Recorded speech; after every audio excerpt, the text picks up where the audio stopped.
buenas tardes. Estamos aquí con el capellán del Colegio Mayor Montalbán, sito en calle Diego de León Velázquez, para la entrevista acerca de la institución del Opus Dei. Don Rodrigo Buenas tardes, Bellonis. Paco. Buenas tardes. Gracias. Muchísimas gracias. No, gracias a ti por esta invitación, es un honor. Muchísimas gracias, don Rodrigo. Bueno, la primera pregunta, aquí ya tenemos que ir directo al grano. ¿Qué es la institución del Opus Dei para aquella gente que no la conoce? ¿Cómo la definiría usted? Os agradezco mucho esta pregunta porque parece que es una oportunidad también en estos tiempos de confusión, ¿no? A veces también de generación de grandes mitos, ¿no? Para explicar algo que en realidad pues es muy sencillo, ¿no? El Opus Dei es un camino en la Iglesia para encontrarse con Jesucristo. Somos personas con muchísimos defectos, personas que luchamos, todos los días nos encontramos con el mal en nuestra propia vida, ¿no? Pero intentamos ser en el mundo, pues, de alguna manera, pues el reflejo del amor de Dios, ¿no? Personas que unimos, y muy especialmente a través del trabajo y de las relaciones sociales con los demás, ¿no? En ese sentido, queremos vivir como los primeros cristianos, ¿no? Ser personas que en el mundo son luz para los demás, son personas que buscan el bien ajeno, ¿no? Y lo hacen pues desde una vida de oración personal pues profunda, ¿no? De un encuentro con Dios diario, ¿no? Y bueno, en ese sentido, pues el Opus Dei es un camino más en la Iglesia, ¿no? Y es un camino para personas corrientes, para padres de familia, para personas laicas, ¿no? Que te permite, pues, en el mundo de la tecnología, de Amazon, de las Big Four, ¿no? Pues poder encontrar a Dios en el trabajo ordinario, ¿no? Sin tener que apartarte de eso que estás haciendo para poder tratarle, ¿no? Y en ese sentido, pues es una revolución. De hecho, pues es algo novedoso, ¿no? Que nació pues, a mediados del siglo XX y todavía se está desarrollando. Bueno, ¿cómo usted entró a formar parte de esta institución que es el Opus Dei? Pues mira, sinceramente, por casualidad, que para los cristianos nunca es casualidad, no es providencia de Dios, pero en realidad, pues por casualidad, ¿no? Yo siempre había escuchado, yo estudié en la educación pública, colegio público, instituto, ¿no? Y con mucho orgullo, además lo digo, un buen instituto, una gran formación humana y completa y también en todas las ciencias, ¿no? Estudié letras, ¿no? Y bueno, siempre, pues en los momentos de la historia de España, ¿no? Pues hay momentos de controversia, ¿no? Sobre cuál era el papel del Opus Dei en los gobiernos de Franco, ¿no? Si había algunos ministros allí que hicieron las revoluciones de la economía, etcétera, ¿no? Siempre con un tono, digamos, un poco negativo hacia la Iglesia, así me lo explicaban a mí, ¿no?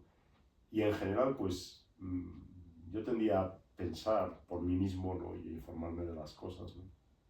Y me interesó, pues, bastante, ¿no? Esta institución. Y me encontré un mensaje, pues, que es radicalmente distinto a lo que había escuchado, ¿no? De personas que seguramente querían decirme las cosas de la manera mejor que podían o sabían, ¿no? Pero que no coincide exactamente con lo que yo ahora mismo vivo, ¿no?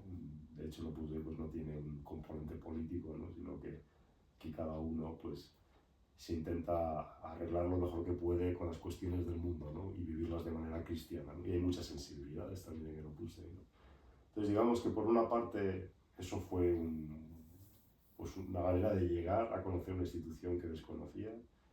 Y por otra parte, pues también a través de mi familia, que es de tradición católica, aunque no tenía nada que ver con el Opus Dei, pues me permitieron pues, ir a medios de formación de esta institución, conocerla más a fondo y bueno, y en ese sentido pues he hecho un camino también de discernimiento, ¿no? Sobre pues de qué manera podía servir yo en mi vida a Dios y me pareció que este era el camino que mejor se adaptaba, ¿no? Era un hombre profundamente amante del mundo, ¿no?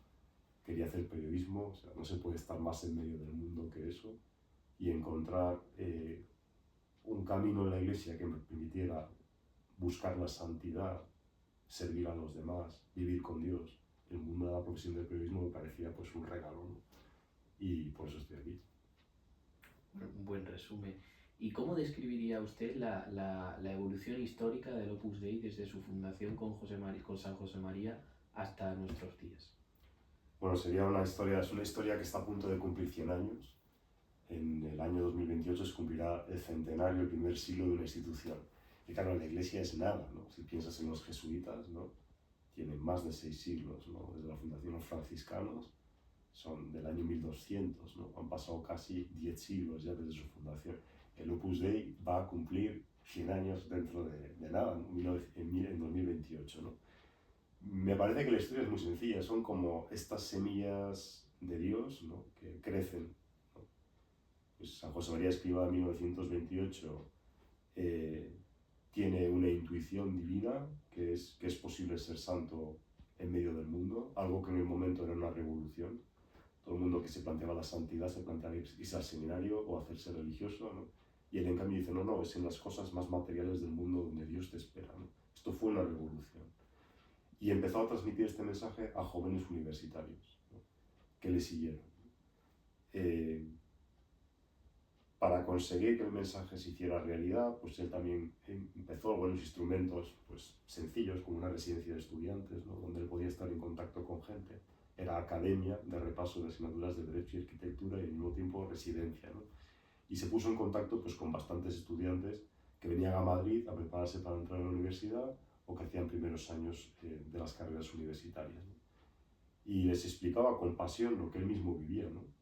Y muchos pues decidieron seguir a San José María en el Opus Dei, ¿no? Claro, en medio de este inicio hubo un momento dramático para la historia de España, que fue la Guerra Civil, donde se persiguió a la Iglesia, donde se asesinó a un tercio del clero español, ¿no?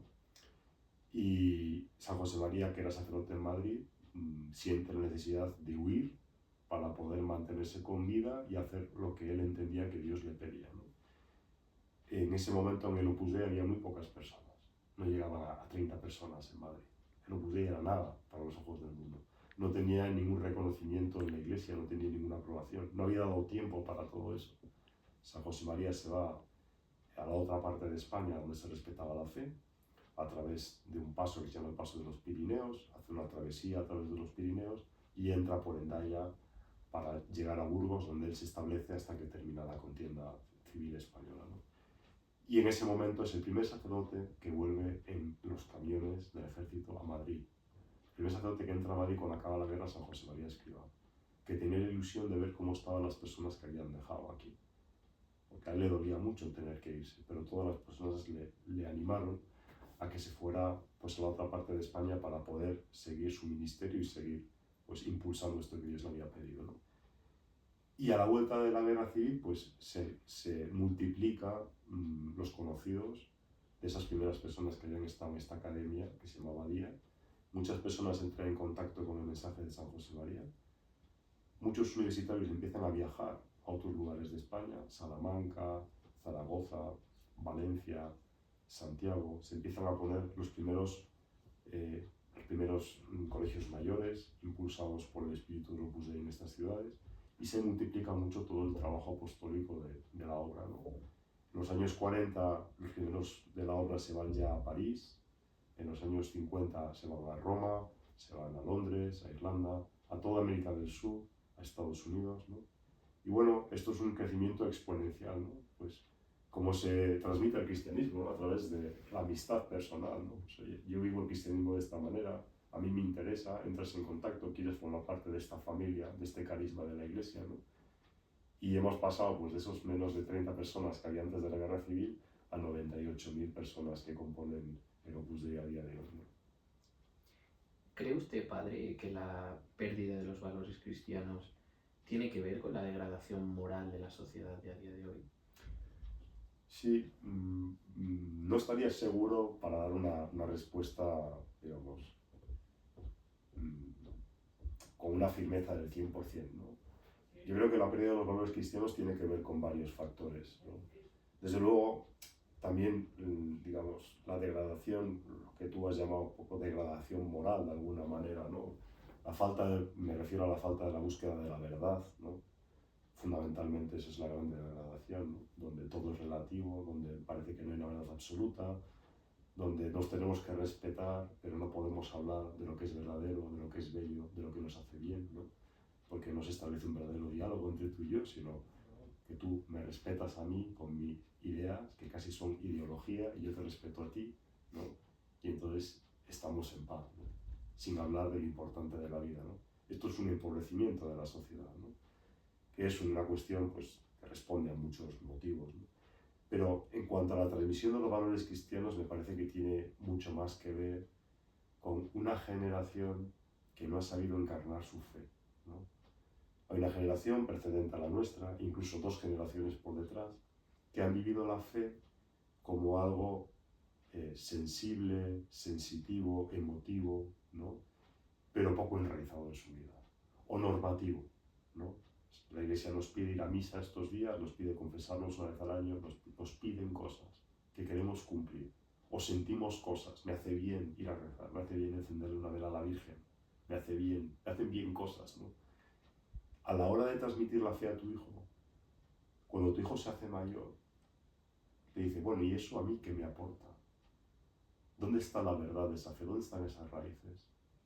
Y decide quizá emprender otro camino distinto. Me parece que la transmisión de la fe, especialmente en España, tiene mucho que ver con cómo se ha transmitido en las últimas 2 generaciones. Mucho más que ver con eso que con el relativismo moral, ¿no? Con la falta de la búsqueda de la verdad, que esto siempre ha existido. Quizás se ha acentuado ahora mucho más en un mundo interconectado, en un mundo que cree mucho en la ciencia, ¿no? Que parece que todo es racional y que todo tiene explicaciones. Es verdad que eso se ha acentuado, pero no creo que, digamos, que el decaer de la fe tenga tanto que ver con esa segunda cuestión como más bien quizás con la primera, ¿no? Porque la fe siempre se ha transmitido en familia, ¿no? De hecho, la Iglesia es una gran familia, ¿no? Y en las familias se pasan las tradiciones profundas que no son solo un recuerdo, son algo que son verdad y que nos conectan al origen de lo que somos. Cuando eso se convierte en algo externo a mí, en una serie de cumplimientos o en algo que me tiene que hacer sentirme bien, pues es trampear un poco los fundamentos de la fe, ¿no? Y a la hora de transmitirlos, pues las personas inteligentes, porque yo considero que la gente es inteligente, ¿no? En general, ¿no? Pues se preguntan, bueno, ¿y a mí esto qué me aporta, ¿no? Y es una buena pregunta, realmente. Yo lo veo más bien así. Creo que es un debate muy amplio, Sí. en el que habría muchísimos más factores que hablar. No tendremos tanto tiempo para eso, quizás haría falta una entrevista entera, ¿no? Eso es cierto. Pero no deja de ser interesante, ¿no? ¿Y cuál es el papel del Opus Dei en la actualidad? Pues el papel del Opus Dei en la actualidad es el papel de la Iglesia en la actualidad, ¿no? Es ser testigos en medio del mundo del sentido profundo que hace que una persona sea feliz. ¿Dónde está la felicidad? La felicidad está en tener, está en poseer, está en llegar, está en que me reconozcan, está en tener un trabajo y cobrar un dinero al final del mes. La felicidad está ¿en qué está? En tener relaciones que se acaban al poco tiempo y empezar otras nuevas. ¿Dónde está la felicidad? O la felicidad está más bien en encontrar que la vida tiene un sentido profundo. Y ese sentido es que yo soy una persona amada por Dios, que me lleva a servir a los demás, que servir a los demás es un camino de felicidad, en el que la persona se siente útil, pero por una concepción antropológica divina, ¿no? Y yo soy una persona amada por Dios. Yo no necesito el reconocimiento de los demás, ¿no? Yo soy una persona llamada a transformar a los demás con ese amor, a servir a los demás, ¿no? El servicio es algo revolucionario ahora mismo, ¿no? En un mundo muy egoísta, donde piensa solamente en el interés, ¿no? En Madrid hay un verbo que a mí me gusta mucho, que usan los jóvenes, que es lo que me renta, ¿no? Lo que me renta, ¿no? En el fondo, lo que me renta es lo que a mí me aporta beneficio. Es una manera de funcionar materialista, ¿no? Consumista. El Opus Dei, en ese sentido, intenta, insisto, encarnado en la vida de cada uno, es un medio de formación cristiana que te ayuda a ver la vida con unos ojos distintos, ¿no? Con los ojos del servicio, con los ojos del amor, con los ojos de la entrega, ¿no? En un mundo que está lleno de heridas, ¿no? Y que necesita un discurso un poco más elevado, ¿no? Porque todo el mundo lo pasa mal en algún aspecto de su vida, ¿no? Más allá de los perfiles de Instagram y de TikTok, pues la gente no está siempre sonriendo como ahí, ¿no? Todos necesitamos respuestas a preguntas profundas que tenemos, ¿no? Esas respuestas el cristianismo piensa que las tiene, ¿no? Que puede aportar un sentido profundo, ¿no? Y el Opus Dei, como una familia más en la Iglesia, pues la gran ilusión que tiene pues es dar respuesta, acompañar, a dar a la vida un sentido más profundo. Y por último, así de manera breve, ¿qué se hace aquí en Montalbán? Para que la gente lo sepa, para que se sepa en las universidades y para saber que aquí se da la bienvenida a todo el mundo y no se discrimina a nadie. Por supuesto que no se discrimina a nadie, al revés, porque lo más contrario al cristianismo es la discriminación. O sea, Jesucristo dio su vida por todos, también por los que no pensaban como Él, también por Poncio Pilato que lo crucificó, por todo el mundo dio su vida, ¿no? Y aquí intentamos, insisto, con nuestros errores, porque somos humanos y es de ser humano la imperfección, ¿no? Pero intentamos acoger a todo el mundo lo mejor que podemos. Montalbán es un centro universitario fundado por San José María Escrivá. Él vivió en esta casa durante muchos años, durante más de 10 años, que promueve pues, los valores del estudio, del esfuerzo, del compañerismo, de la amistad, ¿no? En medio del ambiente universitario en general, ¿no? ¿Cómo los potenciamos? Pues a través de formación cristiana para las personas que así lo quieran, pero sobre todo formación en valores humanos, ¿no? Tenemos muchas actividades de solidaridad, muchas convivencias donde somos capaces de abrirnos a los demás y dejar el móvil a un lado y conocer al otro, hacer amistades. Muchas horas de estudio en momentos difíciles, cuando hay exámenes, cuando hay que prepararse para ello, ¿no? Sentir que estás acompañado por personas que pasan lo mismo que estás sufriendo tú y que son de carne y hueso. No son seres virtuales que están al otro lado de la pantalla, son de verdad.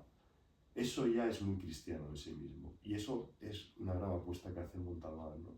Obviamente tenemos una gran ilusión porque las personas pues, que así lo deseen puedan encontrar también este sentido cristiano de la vida, ¿no? Pero siempre se encuentra cuando uno primero se esfuerza en las cuestiones más humanas, ¿no? En vivir en la realidad, en no vivir en un mundo digital, en creer en la amistad, en abrirse al necesitado. Cuando uno hace todo esto, uno está sin quererlo, sin saberlo, abriéndose a un camino cristiano. Todos estos valores son cristianos, ¿no? El valor de la igualdad, el valor de la ecología, los campos de trabajo solidarios, son valores cristianos, ¿no? Entonces, eso es lo que proponemos en Montalbán. Tenemos una agenda cultural y una agenda deportiva también muy amplia, ¿no? Y luego, pues, insisto, con total libertad, las personas que quieran conocer la fe cristiana, discutirla, integrarla, tener motivos para creer, pues también pues es un lugar. Yo soy capellán, ¿no? Me dedico a esto, pero sin dejar nunca de atender a la otra realidad que es igual de importante que la fe. Pues eso ha sido todo.